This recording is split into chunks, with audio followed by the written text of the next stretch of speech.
tudo bem? Ajuste seu som, ajuste a sua imagem, que nós vamos começar mais uma aula de correção de exercícios, né? As nossas revisões do conteúdo.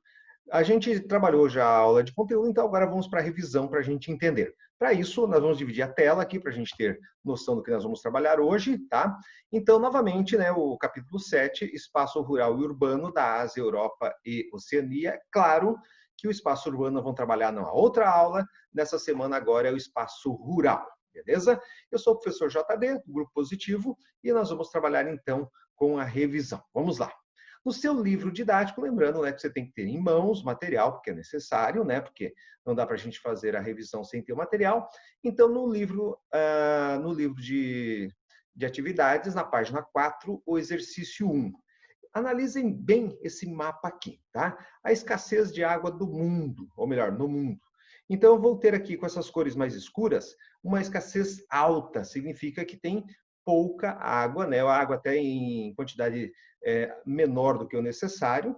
Nessa outra cor aqui, escassez moderada, né? Ou seja, falta, mas não falta tanto assim. E no branco, água normal, ou seja, baixa escassez, ou seja, se tiver gente com falta d'água, é por má distribuição, não é porque a água não tem ali, né?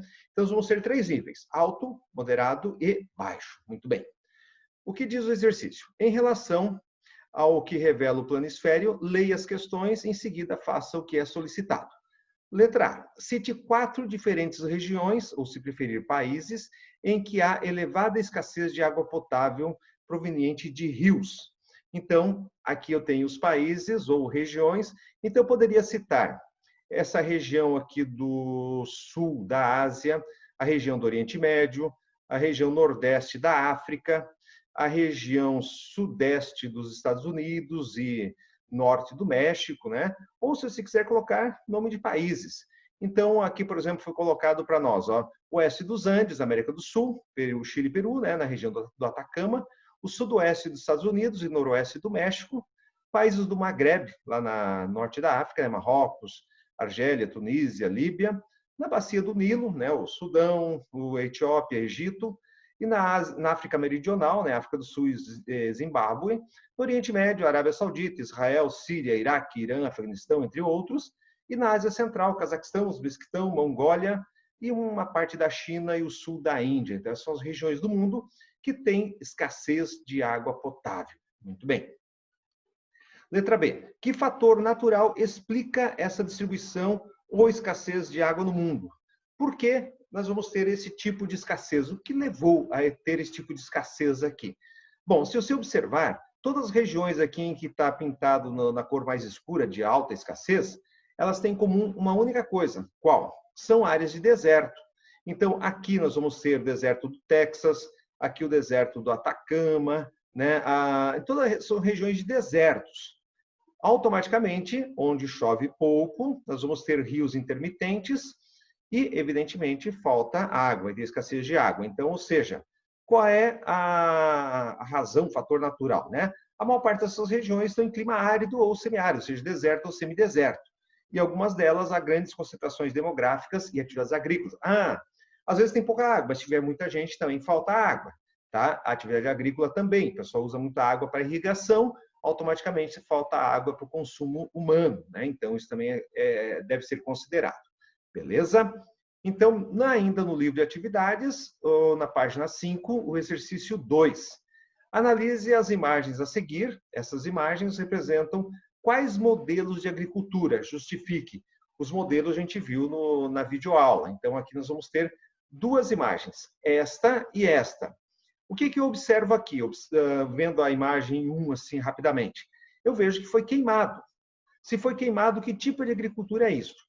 Exatamente, agricultura itinerante, né? Com a prática do fogo, tal, modelo tradicional.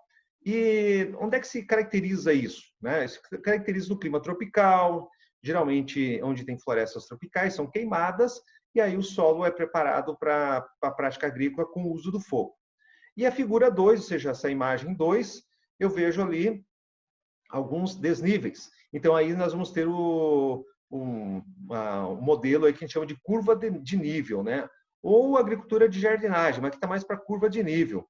Então, ou seja, você vai observar ali que você vai ter em espaços pequenos, a agricultura sendo praticada com uma certa tecnologia, mas não é exatamente toda aquela tecnologia, né? Então, pratica-se uma agricultura em pequena escala, porque a gente tem casas próximos, então seria, no caso, jardinagem, e com a estratégia de terraceamento, né, que são essas curvas de nível, né? Então, ou seja, 2 modelos de agricultura tradicional, beleza? Ainda no livro de atividades, na página 6, o exercício 4. Leia a manchete a seguir, extraída do relatório da FAO em 2017. 815 milhões de pessoas sofrem com a fome e milhões de crianças estão ameaçadas pela malnutrição. Ok? 815 milhões de pessoas sofrem com fome e as crianças são malnutridas ou desnutridas. Gente, 815 milhões de 7 bilhões é um número muito considerável, né? Então, apesar do constante crescimento da produtividade agrícola, de modo geral, os sofrimentos da fome persistem no mundo, conforme dados da ONU para Alimentação e Agricultura, que é a FAO. Que fatores contribuem para isso? Tá, vamos entender o seguinte: fome.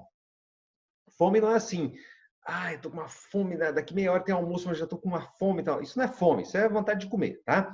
Fome é quando você fica mais de 24 horas sem ingerir nenhum tipo de alimento. Aí essa pessoa está condenada à fome. Ou que você, durante o período, você consuma a quantidade menor de alimentos que você deveria, tá? Então, isso é considerado fome. Agora, a pergunta é, existe no mundo alimentos para todos? Sim. Então, como é que eu vou explicar que 815 milhões de pessoas sofrem de fome e milhões de crianças são malnutridas? Exatamente porque existe a questão da distribuição, ou seja, alimento existe, mas esse alimento não chega até essas pessoas.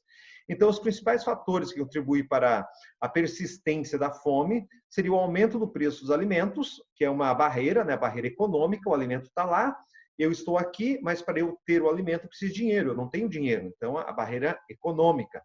E a má distribuição de renda no mundo, né? Ou seja, que é a mesma coisa que a questão da pobreza. As crises econômicas e políticas, os graves conflitos, guerras, mudanças climáticas, etc. Então, ou seja, as pessoas passam fome porque o seu país está em guerra, porque choveu demais, choveu de menos, não teve colheita, porque o país está com problemas políticos lá, entraves, não consegue importar comida, ou ainda por questão de que eu não tenho dinheiro para comprar. Ou seja, são vários motivos. Tá, mas se tem alimento para todo mundo e tem gente que não está comendo, onde é que vai essa comida? Ela é desperdiçada. Então, infelizmente, ela vira ração para animais. Ainda no livro de atividades, na página 6, o exercício 5. A imagem a seguir retrata a atividade agrícola realizada nos kibbutz, localizada na região das colinas do Golã, no norte de Israel. A respeito do tema representado, responda. Tá? Antes, deixa eu falar dos kibbutz. Em Israel, era um desertão, não tinha água, não tinha nada, só que é um deserto rochoso, diferente da África, que é um deserto arenoso. Então, o que o governo de Israel fez? Investiu em tecnologia. Então, aquele solo todo foi solto, né? Aquelas rochas foram trituradas para tornar-se solo. Foi comprado material orgânico de outros países para misturar. Foi feita a dessalinização ali da região do mar Mediterrâneo para ter água. Então, com irrigação, eles conseguiram produzir. Então, kibbutz é um tipo de fazenda, né, do governo para produção. Então, o que são kibbutz? São áreas rurais em Israel, onde são desempenhadas atividades agrícolas, criação e outras atividades relacionadas no campo de forma cooperativa. A terra e a produção pertencem à comunidade. Então, o governo assenta um grupo de pessoas, que é uma comunidade, e eles produzem ali. Ou seja, é uma forma comunitária. Bem interessante, né? Essa tecnologia toda o governo fornece com treinamentos, então eles conseguem produzir alimentos mesmo numa área desértica. E letra B, observe o cultivo realizado na encosta da colina ao fundo, que técnica é utilizada para a agricultura nesse local dos kibbutz. Então, o plantio em curvas de nível. Consigo ver lá, né, os sinais de curva de nível, né, lá na região. Então, é feito um sistema de curva de nível, né, porque é uma colina. Né? Colina, geralmente, se usa curva de nível. Beleza? Na página 7 do livro didático, o olhar geográfico, que na videoaula foi solicitado para você fazer. Né? Ó, aqui fala da exploração de óleo de palma, né, na região lá da Indonésia. Tá? Esse óleo de palma ele é usado para N coisas na indústria. Tá? E aí vem a primeira imagem, a mesma que a gente já viu na videoaula, uma estrada atravessando o plantio de palma na Indonésia.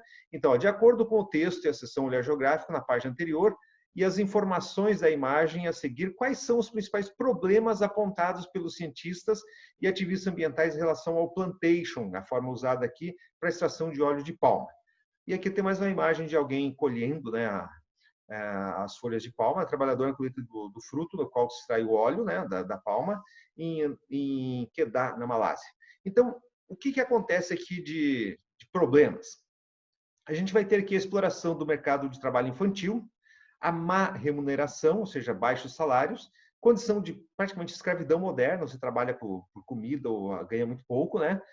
Sem condições de trabalho, sem equipamentos de segurança, coisa do gênero, tá? E aí você vai ter, então, o primeiro seria isso, o trabalho de infantil e o trabalho mal remunerado, uma espécie de escravidão. Segundo, você vai ter que tirar a floresta, a Indonésia é muita floresta, você vai extrair a floresta, desmatar para plantar a palma, ou seja, o desmatamento.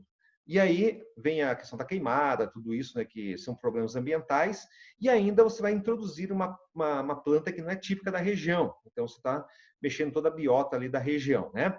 E ainda os pesquisadores apontam, né, um outro trabalho que é muito, desculpa, outro problema que é muito relevante aqui, que seria a monocultura. Você pratica sempre o mesmo tipo de plantio, você vai viciar o solo, tirar nutrientes demais do solo, então o solo vai ficar impróprio para outros tipos de cultivo, tá? Então, esse é o grande problema social e, evidentemente, ambiental relatado aqui nesse exercício. Então, gente, o que nós tínhamos para hoje seria isso. Espero que você tenha gostado, né? A gente volta na próxima semana com mais atividades. Então, um abraço para você e até a próxima. Valeu?